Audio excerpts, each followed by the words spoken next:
मैं खुदा का शुक्र करता हूँ कि वो बड़ा ही अजीम मेहरबान बाप है जो हमारी फिक्र करता है, जो हमें हर लिहाज से अपनी जिस्मानी और रूहानी नेमतों से नवाजता रहता है। खुदा का शुक्र करते हैं कि उसने आज के दिन तक हमें इन जिंदों की जमीन पर रखा ताकि हम एक बार फिर इकट्ठे होकर उसकी प्रस्तश करें, उसके कलाम को सीखें, क्योंकि ये कलाम राह, हक और जिंदगी है। खुदा यीशु मसीह कोई कानून लेकर नहीं आया बल्कि वो जिंदगी लेकर आया ताकि जो कोई उस पर ईमान लाए हमेशा की जिंदगी पाए। खुदा ने और कुछ कहा कि तुमको मिला है? खुदा ने कहा हमेशा की जिंदगी तुमको मिली है, हमेशा की जिंदगी तुम्हारे पास आई है। ये जिंदगी कैसे मिलेगी? आइए आज हम इसको अपनी जिंदगियों पर गौर करते हुए देखेंगे कि खुदावन क्या चाहता है कि हम इस जिंदगी को हासिल करने के लिए क्या करें। क्या खुदावन हमारी जिंदगियों में काम कर रहा है या हमने खुदावन को अपनी जिंदगियों में काम करने के लिए अपने आप को उसके सुपुर्द किया है? क्या खुदावन कि हम लेपालक बेटे बने हैं या नहीं?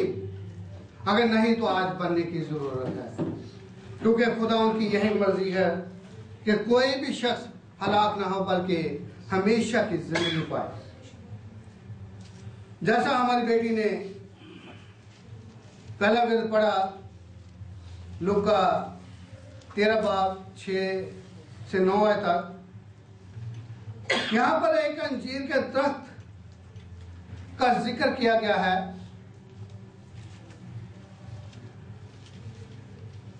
हम बाइबल में देखें तो बहुत दफा अंजीर के दरख्त का जिक्र आता है और यह फल इसके गहरे मानी है जिसको हम अभी तक नहीं जाना कि खुदा क्यों अंजीर के दरख्त की बार बार तमसीलें देकर हमें बताना चाहता है। अंजीर का दरख्त में खुदावन ने फल ढूंढा, वो कहां पर था दरख्त मालूम है किसी को? खुदावन फल ढूंढने गया लेकिन नहीं पाया। एक और जगह बैतनिया और यरूशलेम के दरमियान में जो रास्ता था वहां पर एक अंजीर का दरख्त था। मौसम नहीं था लेकिन खुदावन फिर भी उसमें फल ढूंढने को गया लेकिन फल नहीं पाया। उस दरख्त के साथ क्या हुआ? खुदावन ने कहा तुझ में कभी फल ना लगे। आज हम खुदावन के पाकिस्तान में लगाए गए हैं। खुदावन के पाकिस्तान के पौधे हैं, अंजीर के पौधे हैं। क्या हमें फल लगा हुआ है? क्या खुदावन जो हमसे चाहता है वो हम उसको दे रहे हैं? अगर हम देखें तो हमारी जिंदगियों में इन्हीं फलों का बहुत फुकदान है, मोहब्बत का फुकदान है, जिसकी वजह से हमारी कलीसिया में लोग रूठते हैं, दूसरी जगह चले जाते हैं। अपनी मां को छोड़कर कभी कोई बेटा जाता है? नहीं जाता। ये कलीसिया हमारी मां है जो हमारी परवरिश करती है, जो हमें सिखाती है, जो हमें खुदा के उस मकाम तक ले जाती है। हम इस मां के साथ, इस कलीसिया के साथ रूठ कर घरों में बैठ जाते हैं या दूसरे जगह पे चले जाते हैं। क्या ये हमारे लिए अच्छा है? बिल्कुल नहीं, बल्कि खुदावन वफादारी चाहता है। हम जिस कलीसिया में हो वहां वफादारी से उस घर में रहें ताकि हम उस घर के वसीला से, उस खादम के वसीला से, उस कलीसिया के वसीला से बरकत पाएं।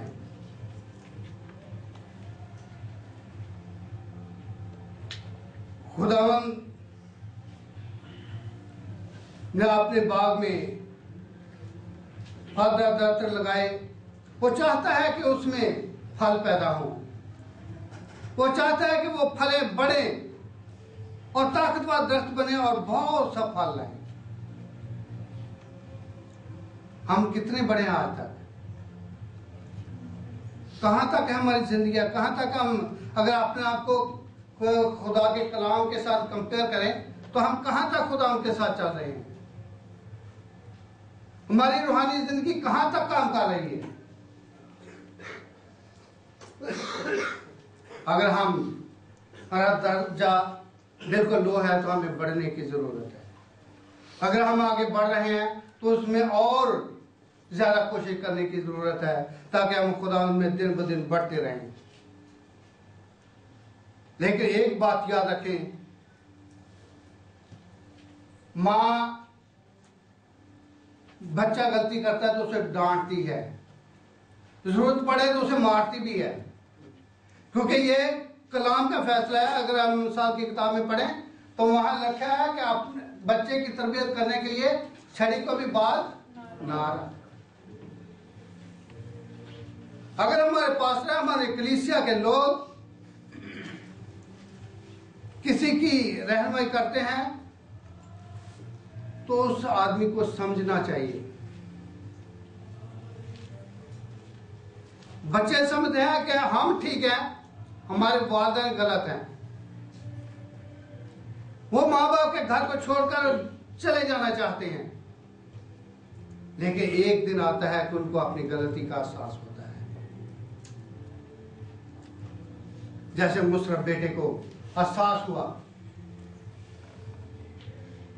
जब उसने धक्के खाए, दुनिया को देखा, भूखा मरने लगा, तो फिर वापस बाप के घर में आया। लेकिन बाप ने खुशी से उसको कबूल किया, नकार नहीं दिया। कोई भी माँ बाप, कोई भी कलीसिया अपने मेंबर को जाने नहीं देती। हम रूठ कर, गुस्से होकर कलीसिया को छोड़कर जाने की कोशिश करते हैं, लेकिन खुदा चाहता है कि हम जहां भी हों वफादार रहें। अगर हम खुदा के साथ वफादार नहीं तो ये मत समझे कि हमें बरकत मिल रही है, बल्कि हम उस लानत के नीचे आ जाते हैं। उस लानत के नीचे आ जाते हैं जिस तरह वो मुशर्रफ बेटा आ गया। उसने क्या पाया दुनिया में जाकर? रसवाई, दुख, मुसीबतें, परेशानियां। वो दोस्त जो उसको बहकाने वाले थे वो सब छोड़कर चले गए। फिर उसका बाप का घर, उसके माँ बाप उसके काम आए।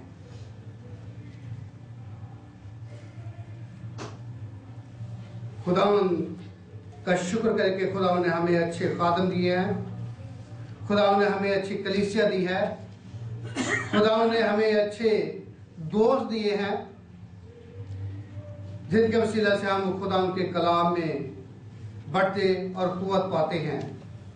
और ये खुदावन का कलाम तो हमें सुलह, मोहब्बत और बर्दाश्त की, हलीमी की तलकीन करता है। यह हमें हलीमी सिखाता है कि हमें किस तरह फरोतन और हलीम होना चाहिए। लेकिन हम बोलते हैं कि हम ही हैं जो कुछ हैं, दूसरा कुछ नहीं। यहां तक कि पास्टरों की बेइज्जती करना ज्यादा पसंद करते हैं। ये रूह के फलों में से नहीं है कि हम अपने खादमों की तहकीर करें, अपने खादमों के खिलाफ बोलें, अपनी कलीसिया के खिलाफ बोलें, अपने लोगों के खिलाफ बोलें, बल्कि हमें मिल बैठकर बात करके उस बात को सुलझा लेना चाहिए ताकि हम गलती करके घर को छोड़कर ना चले जाए।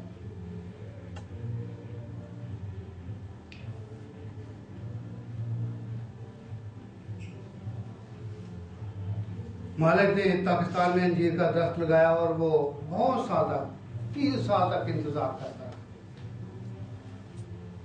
आखिर को उसने मालिक को बोला कि देख, मैं 3 साल हो गए यहाँ फल ढूंढने के लिए आ रहा हूं, इसमें फल लगते ही नहीं है। इसको उखाड़ के फेंकते हैं, इसकी जगह दूसरा दरख्त लगाते हैं जो फल लाए। लेकिन माली ने फौरी तौर पर जो दरख्तों की देखभाल करता है, जो दरख्त एक एक दरख्त को जानता है, उसने मेहनत की है। वो कभी नहीं चाहता कि दरख्त को एकदम वो उखाड़ डाले। उसने कहा मालिक, मैं 3 महीने कहता हूँ कि इसको जहाँ 3 साल बर्दाश्त किया, 1 साल और बर्दाश्त करना। मैं इसकी हिफाजत करता हूँ, इस पर ज्यादा ध्यान देता हूँ, शायद ये अगली दफा फल ले आए। अगर नहीं लाएगा तो फिर इसको उखाड़ देंगे।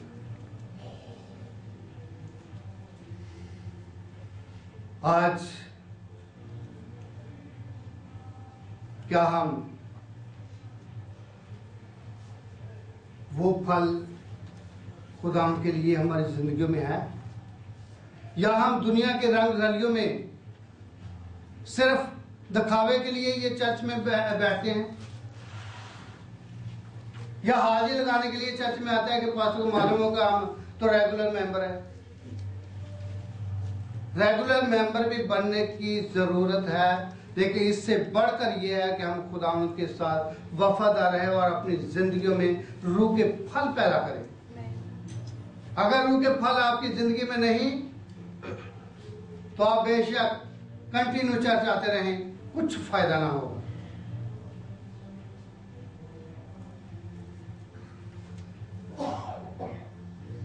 क्योंकि इब्लीस बड़ा ही चालाक, शार्प और प्लानिंग वाला है।